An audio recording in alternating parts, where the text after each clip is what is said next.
Hello friends, welcome to Yes Academy. My name is Mukesh Panjwani.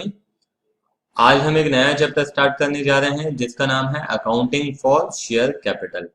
ये screen पे आपको दिखाई दे रहा है कि कौन कौन से टॉपिक्स आज हम पढ़ने वाले हैं। तो सबसे पहले हम स्टार्ट करते हैं मीनिंग ऑफ कंपनी। देखिए, आपने जब अकाउंटिंग पढ़ना स्टार्ट किया था क्लास 11th में, तो आपने स्टार्ट किया था सोल प्रोप्राइटरशिप बिजनेस से। जो बेसिक अकाउंटिंग आपने सीखी थी ना, वो सोल प्रोप्राइटरशिप के लिए थी। मतलब ऐसा बिजनेस जिसका कि एक ही ओनर होता है, जिसको हम बोलते हैं सोल प्रोप्राइटरशिप बिजनेस। और उसमें अकाउंटिंग काफी इजी रहती है। क्यों इजी रहती है? क्योंकि बहुत ही छोटे लेवल का बिजनेस रहता है, तो अकाउंटिंग करना भी आसान रहती है। फिर जो सोल प्रोप्राइटरशिप बिजनेस रहता है, उसमें लोग भी कम इन्वॉल्व रहते हैं और कैपिटल भी कम इन्वॉल्व रहता है। ठीक है। अगर बिजनेस को और ज्यादा ग्रो करना हो तो लोग आमतौर पे क्या करते हैं, पार्टनरशिप कर लेते हैं। जहां पे ज्यादा मैनेजमेंट की रिक्वायरमेंट है, ज्यादा कैपिटल की रिक्वायरमेंट है, वहां पे फिर पार्टनरशिप एक अच्छा ऑप्शन रहता है। ठीक है। मगर पार्टनरशिप में आम तौर पे एक प्रॉब्लम रहती है। वो ये रहती है कि यदि किसी एक पार्टनर ने बिजनेस के अंदर कुछ गड़बड़ कर दी, तो उसके लिए दूसरे पार्टनर्स भी लायबल हो जाते हैं। ठीक है। और आमतौर पे अनलेस अदरवाइज एग्रीड, पार्टनरशिप में हर पार्टनर को बिजनेस की एक्टिविटीज में पार्टिसिपेट करने का अधिकार होता है। और यदि उसने कुछ गड़बड़ कर दिया तो बाकी लोग भी उसके लिए लायबल हो जाएंगे। तो वहां पे जो लायबिलिटी, आमतौर पे जो सिंपल पार्टनरशिप है उसमें लायबिलिटी क्या रहती है, अनलिमिटेड रहती है। यदि मान लो कि कंपनी के ऊपर, पार्टनरशिप फर्म के ऊपर यदि कोई डेट आ गया, तो वो डेट चुकाने के लिए पार्टनर्स को घर से भी पैसा लाके देना पड़ेगा। ठीक है, ये एक बहुत बड़ी प्रॉब्लम थी उसमें।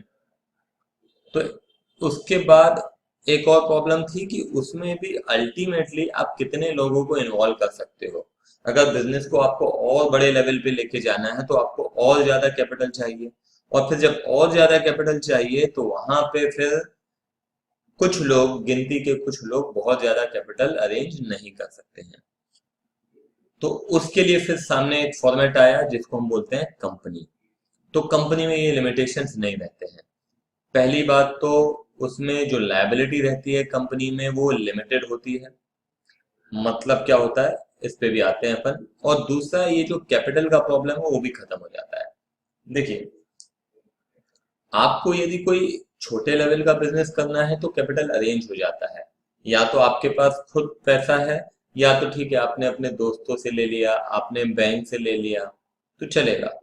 बट आपको बहुत ही बड़े लेवल का बिजनेस करना है, 500 करोड़ रुपए का मान लीजिए कि आपको इन्वेस्टमेंट करना है, तो इतना पैसा कोई भी एक व्यक्ति आपको देगा नहीं, ना दे सकता है, बहुत मुश्किल है ऐसा व्यक्ति ढूंढना जो कि आपको 500 करोड़ दे देगा।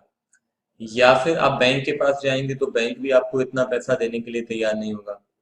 तो फिर वहां पे क्या रास्ता है, एक व्यक्ति से मांगने के बजाय हम बहुत सारे लोगों से मांगे, ये एक ऑप्शन है। ठीक है। मांगे का मतलब ये है कि यहाँ पे आपको जितना भी कैपिटल चाहिए, मान लो कि 500 करोड़ रुपए का कैपिटल चाहिए, तो ये 500 करोड़ एक व्यक्ति से मांगने के बजाय हम क्या करेंगे, इस कैपिटल को बहुत ही छोटे छोटे हिस्सों में बांट देंगे। मान लीजिए 500 करोड़ शेयर्स हैं, तो इनको हमने क्या कर दिया, हमने इसको 50 करोड़ हिस्सों में बांट दिया। हर एक हिस्से की कीमत हमने कर दी कितनी, 10 रुपए। Getting my point? हमने क्या किया,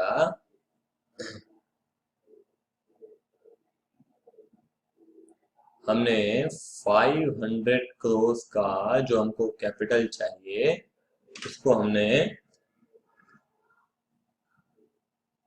50 करोड़ हिस्सों में बांट दिया। तो एक हिस्से की कीमत कितनी हो गई, 10 रुपए। तो ये 10 रुपए का एक हिस्सा, और ऐसे कितने हिस्से हम बोल रहे हैं, 50 करोड़ हिस्से हम पब्लिक को बेचने के लिए तैयार है।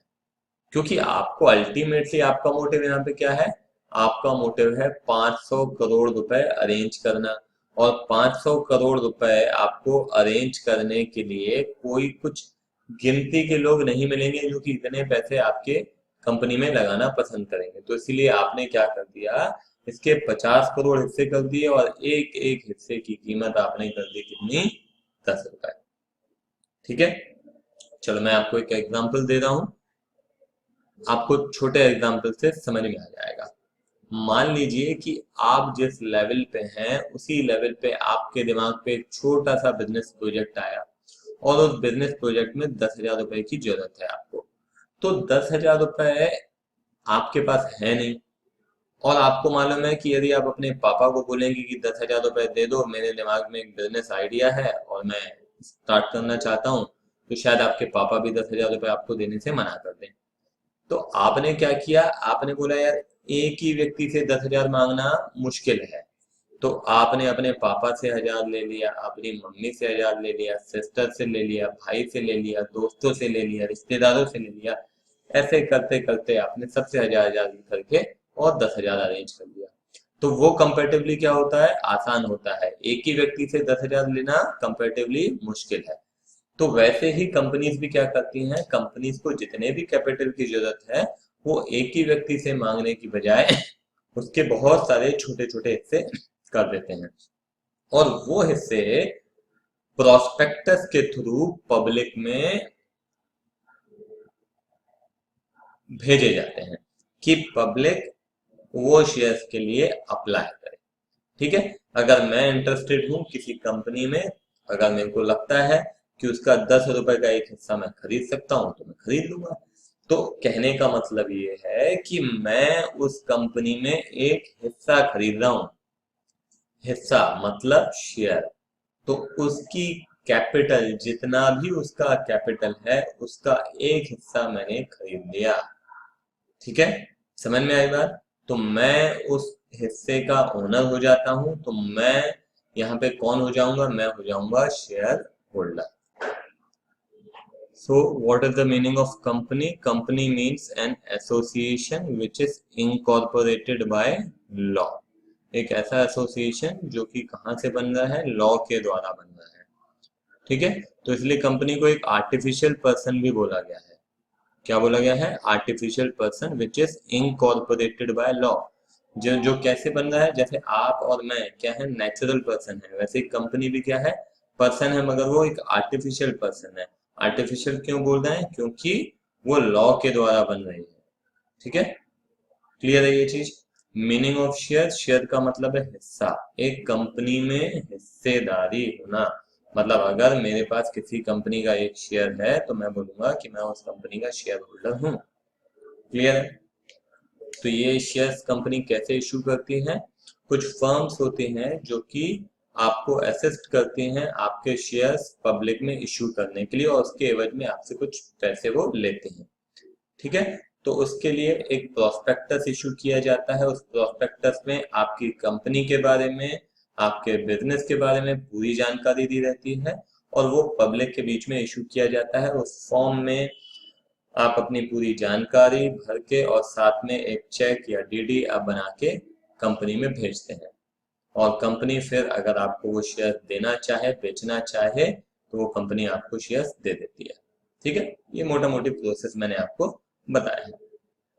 अब यहाँ पे देखिए, तो पहली चीज क्लियर हो गई, meaning of company. Company is an association which is incorporated by law. Meaning of share, share मतलब हिस्सा। ठीक है, मतलब हिस्सा मतलब ओनरशिप में हिस्सा। तो मैंने यहाँ अगर किसी कंपनी का मेरे पास शेयर है तो मैं बाकायदा उस कंपनी का ओनर हूँ, मगर इसका मतलब ये नहीं है कि मैं उसके डिसीजंस में इंटरफेयर कर सकता हूँ, ऐसा बिल्कुल भी नहीं है।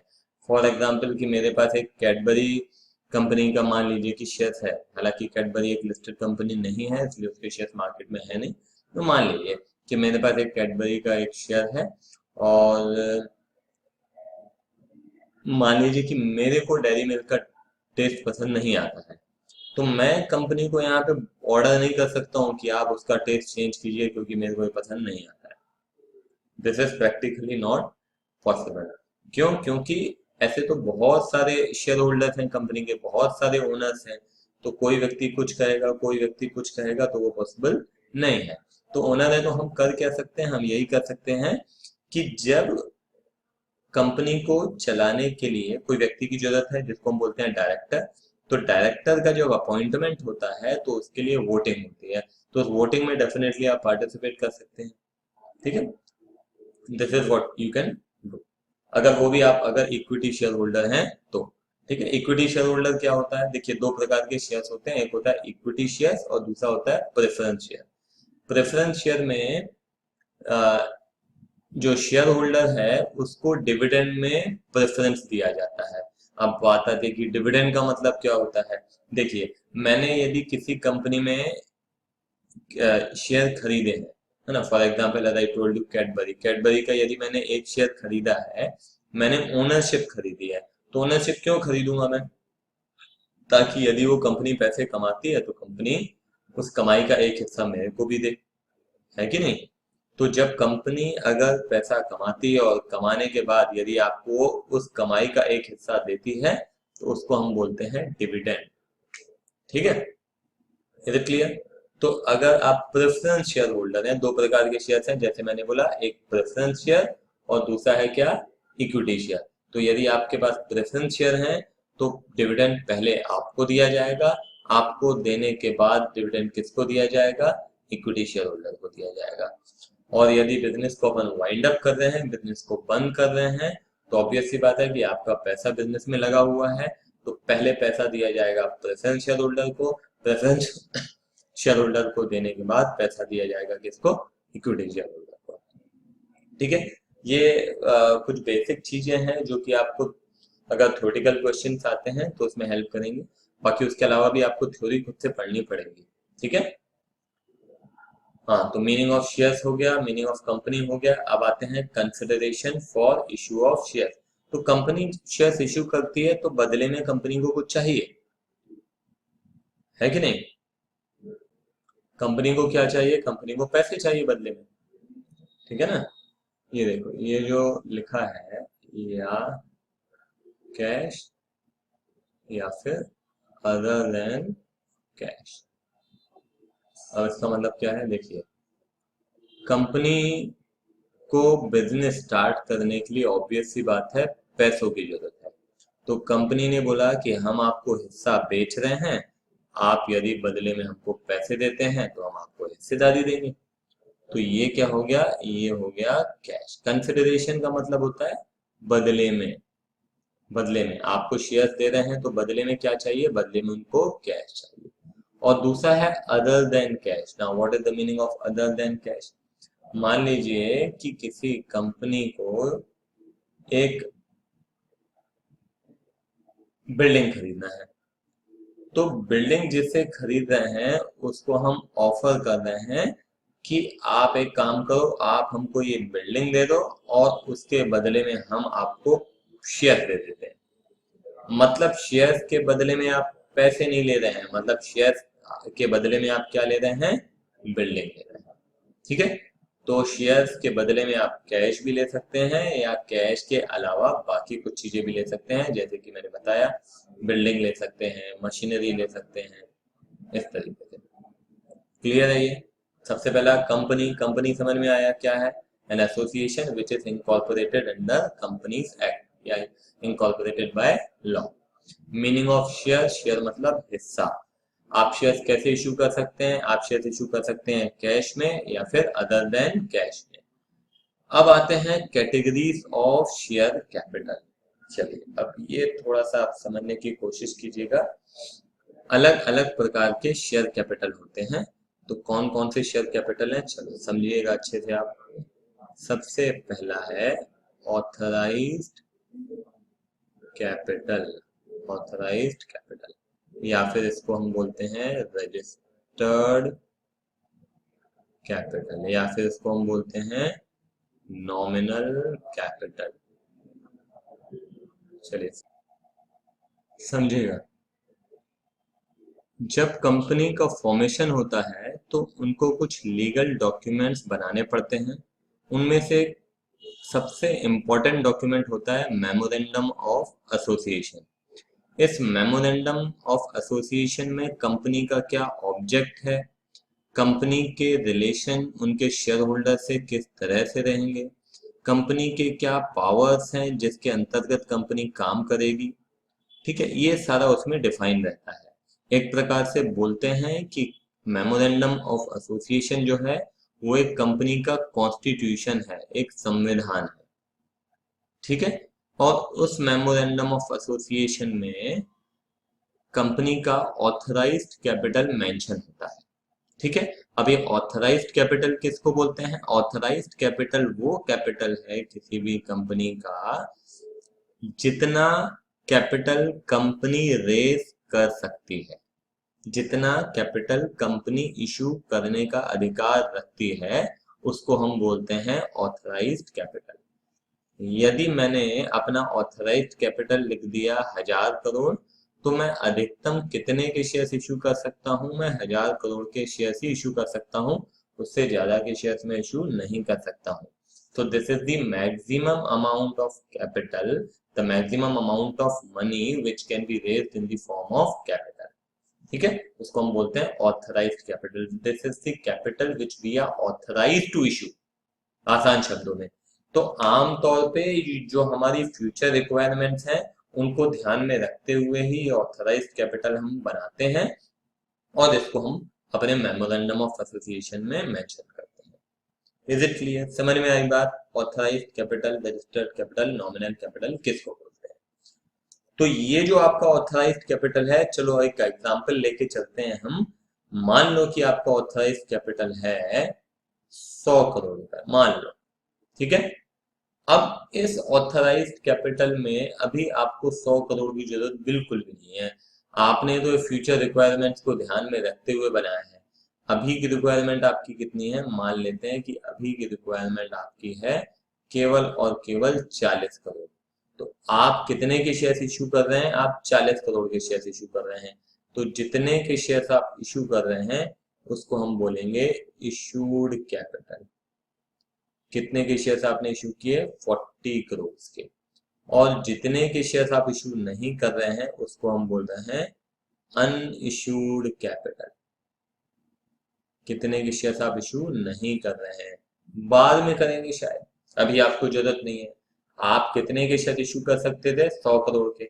100 करोड़ में अभी आपकी जरूरत कितनी है? अभी आपकी जरूरत है 40 करोड़। तो आपने इशू किया कितना? 40 करोड़। 60 करोड़ अभी आपने इशू नहीं किया। अब ये तो 40 करोड़ के शेयर्स आप इशू करना चाहते हैं, इतने के शेयर्स आप पब्लिक को बेचना चाहते हैं, मगर पब्लिक कितने के शेयर्स खरीदना चाहती है वो तो पब्लिक के ऊपर है। तो मान लीजिए कि पब्लिक कितने के शेयर्स खरीदना चाहती है? पब्लिक पूरे शेयर्स खरीदने के लिए तैयार नहीं है, मान लेते हैं।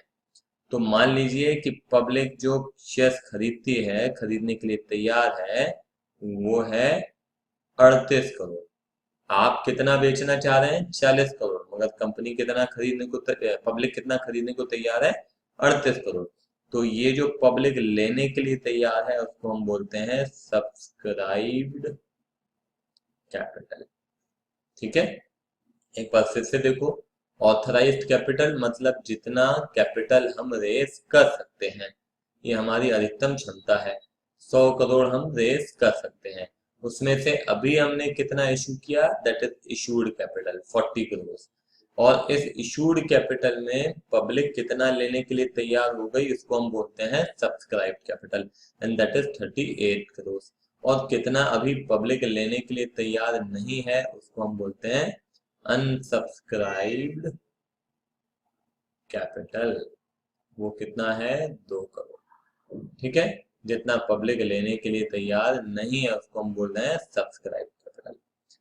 अब ध्यान रखिएगा कि ये 38 करोड़ के शेयर्स पब्लिक लेने के लिए तैयार है, अभी ले नहीं लिया है। ठीक है, लेने के लिए तैयार है। हमने कहा चलो ठीक है, आप लेने के लिए तैयार हो। अब मेरे पास दो ऑप्शंस हैं, या तो ये जो पैसे हैं मैं इकट्ठे बुलवा लूं पब्लिक से, या तो मैं किश्तों में बुलवा लूं। दोनों बातें हो सकती हैं। तो मान लेते हैं कि यहाँ पे हमने इकट्ठे पैसे नहीं बुलवाए बल्कि कैसे बुलवाए? किश्तों में बुलवाए। इकट्ठे बुलवाते तो शायद 38 करोड़ पब्लिक जब लेने के लिए तैयार है तो 38 करोड़ उसी वक्त दे देती। मगर हमने बोला नहीं, आप भले ही किस्तों में हमको पैसे दो, हमको चलेगा, इंस्टॉलमेंट में पैसे दो। तो हमने अभी तक जो पब्लिक से पैसा मांगा है वो मान लेते हैं वो है 26 करोड़, और जो अभी मांगा जाना बाकी है वो है 12 करोड़। पब्लिक कितना लेने के लिए तैयार है, कितने के शेयर, 38 करोड़ के शेयर। तो हमको अल्टीमेटली 38 करोड़ चाहिए। तो 38 करोड़ में से 26 करोड़ अभी हम मांग चुके हैं और 12 करोड़ हमने अभी तक नहीं मांगा है। तो जितना हमने मांगा है उसको हम बोलते हैं called up capital.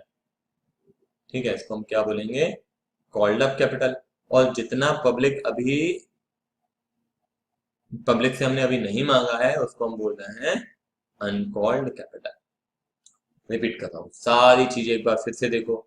Authorised capital किसको बोल रहे हैं, जितने के शेयर्स हम अधिकतम इशू कर सकते हैं, जो हमारी मैक्सिमम लिमिट है, उसको हम बोलते हैं ऑथराइज्ड कैपिटल। ठीक है, ऑथराइज कैपिटल हम चाहें तो आगे चल के हमारे मेमोरेंडम ऑफ एसोसिएशन को अमेंड करके और उसको चेंज भी कर सकते हैं। ऐसा नहीं कि वो कभी चेंज नहीं हो सकता, वो चेंज हो सकता है, मगर इनिशियली मेमोरेंडम बनाते वक्त आपको मेंशन करना पड़ता है। अब वो हमारी हो गई मैक्सिमम लिमिट। उसमें से अभी हमारी रिक्वायरमेंट कितनी है, अभी हमारी रिक्वायरमेंट है 40 करोड़। तो हमने 40 करोड़ के शेयर पब्लिक में इशू कर दिए। तो जितने हमने इशू कर दिए उसको हम बोलते हैं इशूड कैपिटल, और जितने हमने इशू अभी तक नहीं किए हैं उसको हम बोल रहे हैं अनइशूड कैपिटल। अब वो जो इशूड कैपिटल है वो तो हमने इशू किया ना। पब्लिक कितना लेने के लिए तैयार हो गई, पब्लिक लेने के लिए तैयार हो गई 38 करोड़। तो 38 करोड़ पब्लिक ले रही है, और कितना पब्लिक नहीं ले रही है उसको हम बोल रहे हैं unsubscribe capital, that is 2 crore. जितना लेने के लिए तैयार हो गई वो सब्सक्राइब्ड है, जितना नहीं ले रही है वो अनसब्सक्राइब्ड है। अब इस 38 करोड़ में से हमने, यदि किश्तों में हम पैसे मांग रहे हैं, इंस्टॉलमेंट में पब्लिक से पैसे मांग रहे हैं, तो अभी तक हम कितना मांग चुके हैं, 26 करोड़ मांग चुके हैं। और कितना हमने अभी तक नहीं मांगा है वो है 12 करोड़।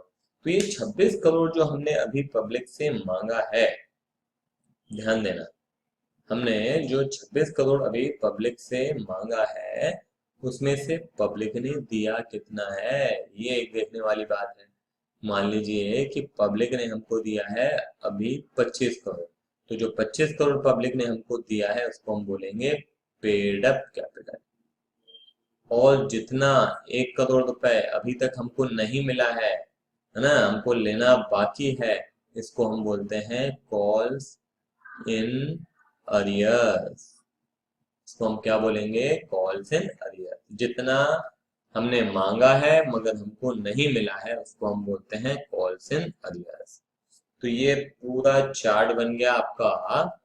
ठीक है, सबसे पहला क्या, ऑथराइज्ड कैपिटल। ऑथराइज्ड कैपिटल मतलब जितना हम इशू कर सकते हैं।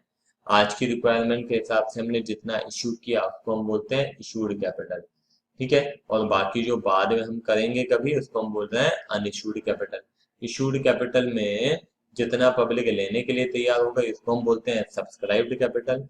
और सब्सक्राइब्ड कैपिटल के अलावा जितना पब्लिक लेने के लिए तैयार नहीं हुई है उसको हम बोल रहे हैं अनसब्सक्राइब कैपिटल। इस सब्सक्राइब कैपिटल में हमने अभी कितना मांगा है उनसे, that is called up capital. जितना अभी नहीं मांगा है दैट इज अनकॉल्ड कैपिटल। जो मांगा है हमने उसमें से जितना मिला है उसको हम बोलते हैं पेड अप कैपिटल, और जितना नहीं मिला है उसको हम बोलते हैं कॉल्स इन अरियर्स। इसको पहले आप नोट डाउन करें, फिर उसके बाद हम आगे बढ़ते हैं।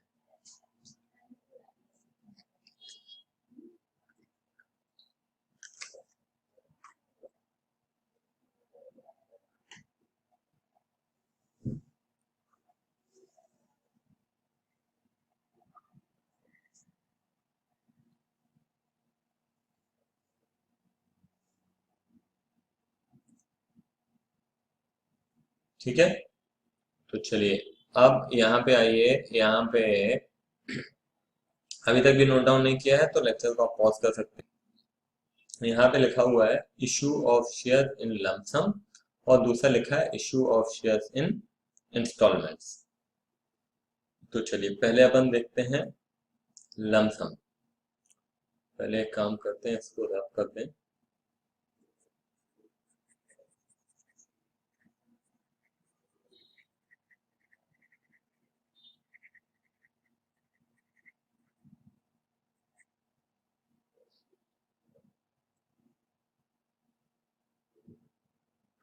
हम्म देखिए, जब आप शेयर्स लमसम में इशू करते हैं, लमसम मतलब आप इकट्ठे पैसे चाह रहे हैं, ठीक है। एक क्वेश्चन अपन ले लेते हैं तो आपको समझ में आएगा। ए limited issued 10,000 shares of rupees 10 each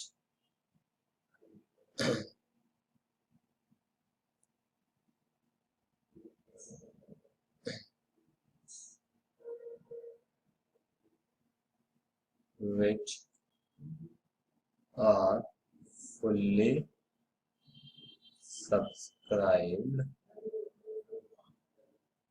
and paid in lump sum।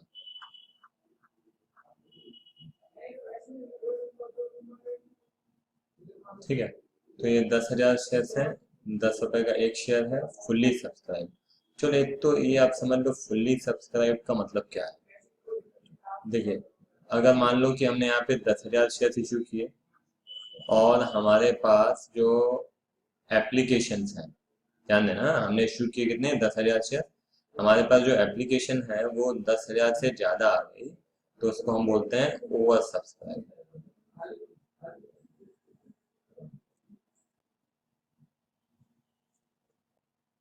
और यदि मान लीजिए कि 10,000 से कम आए हैं, ठीक है, लेस देन 10,000 है, मतलब मान लो 9,000 है, 8,000 है ना, लेस देन 10,000 है, तो वो क्या कहलाएगा, उसको हम बोलेंगे अंडर सब्सक्राइब। ठीक है, क्लियर है ये चीज। और यदि 10,000 का 10,000 ही है तो उसको हम बोलते हैं फुल्ली सब्सक्राइब। ठीक है, रिपीट कर रहा हूँ एक बार, जितने भी हम इशू कर रहे हैं उससे ज्यादा के एप्लीकेशन आ गए तो उसको बोलते हैं ओवर सब्सक्राइब। जितने हम इशू कर रहे हैं उतने की एप्लीकेशन आए हैं तो उसको बोलते हैं फुल्ली सब्सक्राइब। जितने हमने इशू किए हैं उससे कम एप्लीकेशन आए हैं उसको बोलते हैं अंडर सब्सक्राइब। क्लियर है ये तीनों चीजें। तो यहाँ पे क्या बोलता है, a limited issue 10,000 share of ₹10 each which are fully subscribed and paid in lump sum, मतलब एक साथ पैसा मिल रहा है। तो इसको रिकॉर्ड कैसे करते हैं, तो देखो अब ध्यान देना।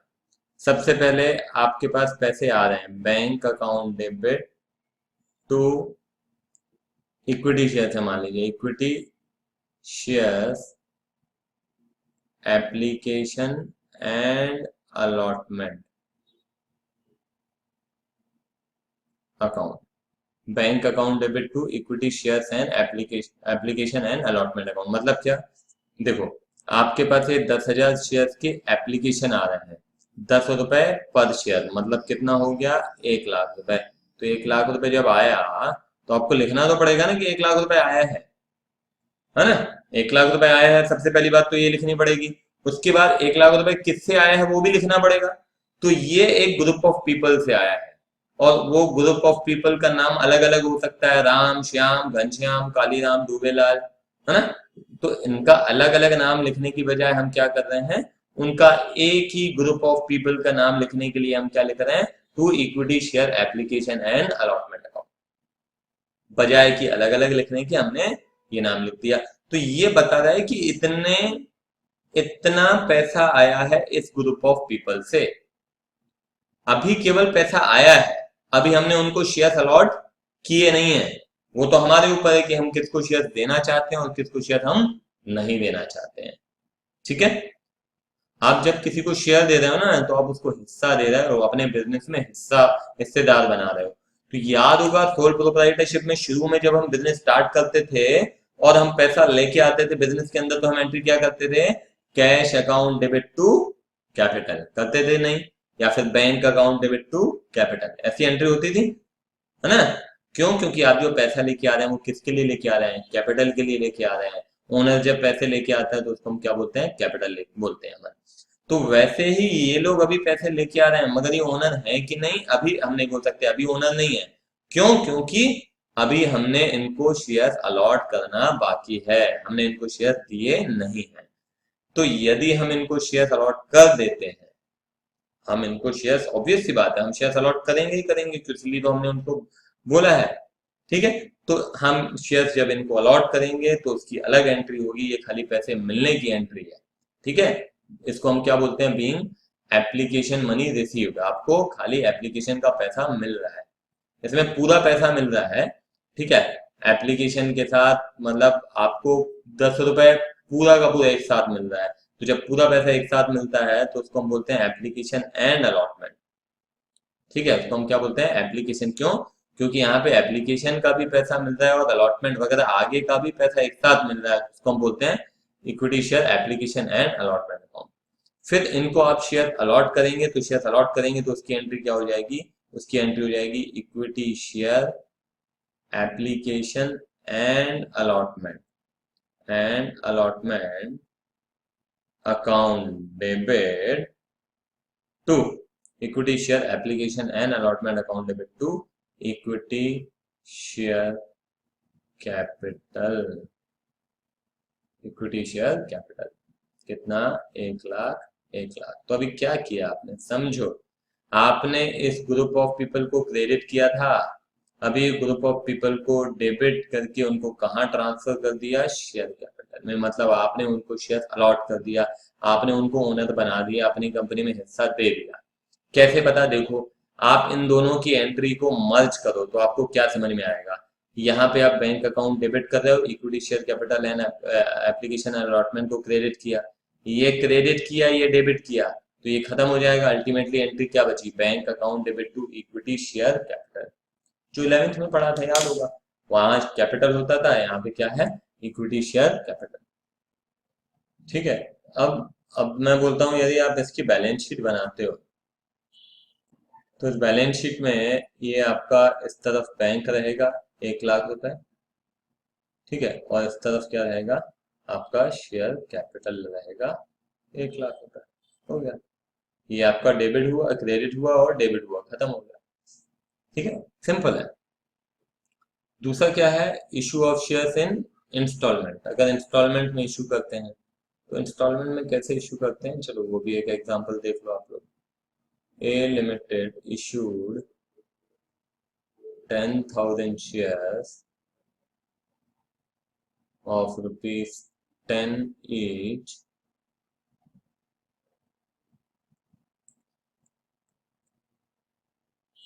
payable as follows। देखो, अब इंस्टॉलमेंट में पैसे बुलवा रहे हैं, इकट्ठे नहीं बुलवा रहे हैं, तो उसकी अलग अलग इंस्टॉलमेंट है। सबसे पहली है एप्लीकेशन, एप्लीकेशन रुपीज मान लेते हैं 3। दूसरा, दूसरी इंस्टॉलमेंट को हम बोलते हैं अलॉटमेंट, अलॉटमेंट ₹4। और तीसरी installment first call, first call मान लेते हैं ₹2। कितना हो गया, 4 3 2 9। और फिर चौथी installment second and final call, final call ₹1। क्या कर रहे हैं, इंस्टॉलमेंट में बुलवा रहे हैं, अलग अलग इंस्टॉलमेंट है। पहली इंस्टॉलमेंट को बोलते हैं एप्लीकेशन मनी, दूसरी इंस्टॉलमेंट को बोलते हैं अलॉटमेंट मनी, तीसरी इंस्टॉलमेंट को बोलते हैं फर्स्ट कॉल मनी, और उसके बाद चौथी इंस्टॉलमेंट को बोलते हैं सेकेंड कॉल मनी। ठीक है, पहला एप्लीकेशन मनी, दूसरा अलॉटमेंट मनी, तीसरा फर्स्ट कॉल मनी, चौथा सेकेंड कॉल मनी। इससे आगे भी हो सकता है, मगर जनरली आपको क्वेश्चन में नहीं मिलेगा, आपको क्वेश्चन में ज्यादा से ज्यादा सेकेंड कॉल तक ही मिलेगा। ठीक है, तो सेकेंड कॉल अगर मान लो कि जरूरी नहीं कि 4 इंस्टॉलमेंट हो सकता है केवल 3 इंस्टॉलमेंट में हम पैसे बुलवाएं, तो वो भी पॉसिबल है। ठीक है, तो इस तरीके से हम इंस्टॉलमेंट में बुलवा सकते हैं। अब मैं बोलता हूं, the issue was fully subscribed and paid, है ना। फुल्ली सब्सक्राइब मतलब 10,000 हमने इश्यू किया और 10,000 ही हमारे पास एप्लीकेंट्स आए और उन्होंने सबने पैसा दे भी दिया, एंड पेड। ठीक है, तो इसकी एंट्री किस प्रकार से होगी वो आप अच्छे से समझ ले, बिल्कुल मैं इत्मीनान से आराम से बता रहा हूँ, समझने की कोशिश करना। सबसे पहले तो आपके पास पैसे आएंगे, तो जब आपके पास पैसे आएंगे पहली पहली इंस्टॉलमेंट के लिए, ठीक है, ग्रुप ऑफ पीपल आपको पैसे भेज रहे हैं, तो हम क्या लिखेंगे, bank account debit to share, मैं इक्विटी शेयर नहीं लिख रहा हूँ यहाँ पे, ठीक, टू शेयर एप्लीकेशन अकाउंट। ठीक है, शॉर्ट में लिख रहा हूँ, bank account debit to equity share application. तो कितना, 10,000 शेयर्स हैं, एक शेयर पे कितना पैसा आ रहा है, एप्लीकेशन मनी ₹3। तो 10,000 इंटू 3 कितना हो गया, 30,000। ठीक है, अभी आप बोल सकते हैं कि सर पिछले क्वेश्चन में एप्लीकेशन एंड अलॉटमेंट था। जब लमसम रहेगा तो वहां पे हम क्या लिखेंगे, एप्लीकेशन एंड अलॉटमेंट। यहाँ पे लमसम नहीं है, यहाँ पे सारा इंस्टॉलमेंट में पैसा आ रहा है, तो जो इंस्टॉलमेंट का है उसी इंस्टॉलमेंट का नाम लिखा जाएगा। तो यहाँ पे सबसे पहले आपको एप्लीकेशन का पैसा आ रहा है, तो ये जो पैसा दे रहे हैं उसके ग्रुप ऑफ पीपल को ही हम यहाँ पे क्या बोल रहे हैं, शेयर एप्लीकेशन बोल रहे हैं, ये ध्यान रखना। ठीक है, ये पैसा हमारे पास आया, और अल्टीमेटली हमने यदि इनको शेयर अलॉट कर दिए तो हम क्या करेंगे, यहाँ पे सेकेंड एंट्री हो जाएगी, application share application account debit, ठीक है, टू शेयर कैपिटल अकाउंट। कितना, 30,000, 30,000। ठीक है, share application account debit to share capital. ठीक है, ये अगेन आप देखो यहाँ पे शेयर एप्लीकेशन क्रेडिट है, शेयर एप्लीकेशन डेबिट है, ये कैंसिल हो गया। अल्टीमेटली एंट्री क्या हो गई, bank account debit to share capital account. Done, clear है ये आपका एप्लीकेशन का हो गया। अब आप क्या कर रहे हैं, पैसे इंस्टॉलमेंट में बुलवा रहे हैं, थोड़े समय बाद 15-20 दिन बाद आप बोल रहे हैं, 1 महीने बाद बोल रहे हैं आपकी दूसरी इंस्टॉलमेंट भेजो। तो ये पहली इंस्टॉलमेंट तो आपके पास आ गई, अब दूसरी इंस्टॉलमेंट आपको चाहिए। तो जब दूसरी इंस्टॉलमेंट आपको चाहिए तो आप अपने शेयर होल्डर्स को, ये ग्रुप ऑफ पीपल जिनको आपने शेयर्स अलॉट किए हैं, उनको आप चिट्ठी लिखेंगे, और चिट्ठी लिख के आप उनको बोलेंगे कि आप हमको पैसे भेजो। तो जब आप ये चिट्ठी लिखेंगे तो चिट्ठी लिखने के दौरान आप एंट्री करेंगे। ये हो गई आपकी शेयर एप्लीकेशन की एंट्रीज, है ना।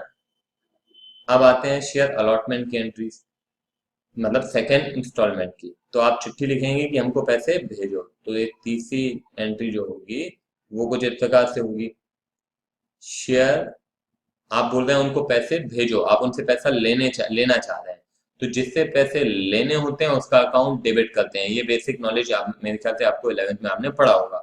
पैसे यदि किसी से लेने हैं तो उसका अकाउंट डेबिट कर दो, किसी को पैसे देने हैं तो उसका अकाउंट क्रेडिट कर दो। यहाँ पे आपको पैसे लेने हैं, तो इस ग्रुप ऑफ पीपल से पैसे लेने हैं, तो किस चीज के पैसे लेने हैं, अलॉटमेंट के पैसे लेने हैं। तो इस ग्रुप ऑफ पीपल को आप बोलेंगे शेयर अलॉटमेंट अकाउंट डेबिट। आपको पैसे लेने हैं, ये पूरे ग्रुप ऑफ पीपल से पैसे लेने हैं, तो उनका अकाउंट हम क्या कर रहे हैं, डेबिट कर रहे हैं। तो 10,000 इंटू 4, कितने पैसे लेने हैं आपको, 40,000। तो share allotment account debit 40,000 to, क्या होगा बोलिए, share allotment account debit 40,000 to, आप यहाँ पे लिखेंगे इक्विटी शेयर कैपिटल, कितना, 40,000।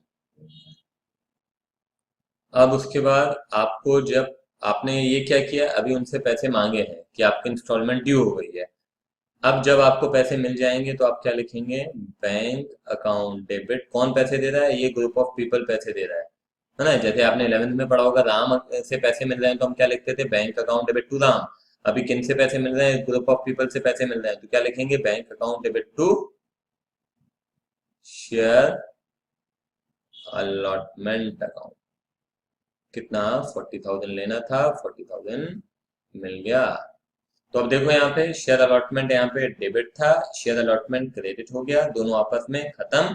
आपकी अल्टीमेटली एंट्री क्या हुई, bank account debit to share capital. तो हर जगह ऐसे ही होगा, ये ध्यान रखना आप। आपका एक अकाउंट डेबिट होता है, फिर वही अकाउंट नीचे क्रेडिट हो जाता है, वो बंद हो जाता है। अल्टीमेटली जो आपके पास अकाउंट बचते हैं वो यही है, बैंक और शेयर कैपिटल। क्लियर है, ये समझ में आया। फिर उसके बाद देखो, अभी शायद पहली बार आप इस तरीके की एंट्रीज कर रहे हैं, तो आपको हो सकता है कि थोड़ी दिक्कत हो रही हो। तो ये पहली, ये दूसरी, तीसरी, चौथी, फिर पांचवी। पांचवी एंट्री क्या है, आपको फिर फर्स्ट कॉल का पैसा चाहिए, तो again you will write a letter to those people. तो उस ग्रुप ऑफ पीपल को हम क्या बोल रहे हैं, फर्स्ट कॉल बोल रहे हैं। तो हम यहाँ लिखेंगे इक्विटी, अगर है, मैं इक्विटी नहीं लिख रहा हूँ, share first call account debit to share equity share capital. Again आपको पैसे चाहिए तो आपने उनके अकाउंट को क्या किया, डेबिट किया, है ना। कितना, 10,000 इंटू 2, कितना हो गया, 20,000 रुपए आपको चाहिए, तो 20,000 की आपने ये लेटर लिखा। उसके बाद फिर आपके पास पैसे आ गए तो आप क्या लिखोगे, bank account debit to share first call, कितना, 20,000 रुपए आपके पास आ गया। क्लियर है ये? हाँ, उसके बाद आइए सिक्स, फिर से सेकेंड कॉल का आपको पैसा चाहिए। सेकेंड कॉल का जैसे, अब यहाँ भी ध्यान रखिएगा, यहाँ पे भी फर्स्ट कॉल खत्म हो गया, एंट्री क्या बची, bank account debit to share capital. ठीक है, तो अब अगेन फोर्थ इंस्टॉलमेंट के लिए भी आप एंट्री मेरे ख्याल से खुद ही बता सकते हैं, तो इसको हम बोलेंगे share second and final call. Second and final call क्यों बोल रहे हैं, क्योंकि वो आखिरी कॉल है। अगर फर्स्ट कॉल ही आखिरी कॉल होता तो हम क्या लिखते, share first and final call बोलते। ठीक है ना, अब यहाँ पे सेकंड कॉल आखिरी कॉल है, तो उसको हम बोलते हैं share second and final call account debit to share capital. कितना, 10,000 शेयर हैं, ₹1 पर शेयर, तो कितना हो गया, 10,000। ठीक है, एंट्री हो जाएगी bank account debit to share second and final call. ये हो गया आपका 10,000। तो इस तरीके से इंस्टॉलमेंट्स में हम पैसे बुलवाते हैं।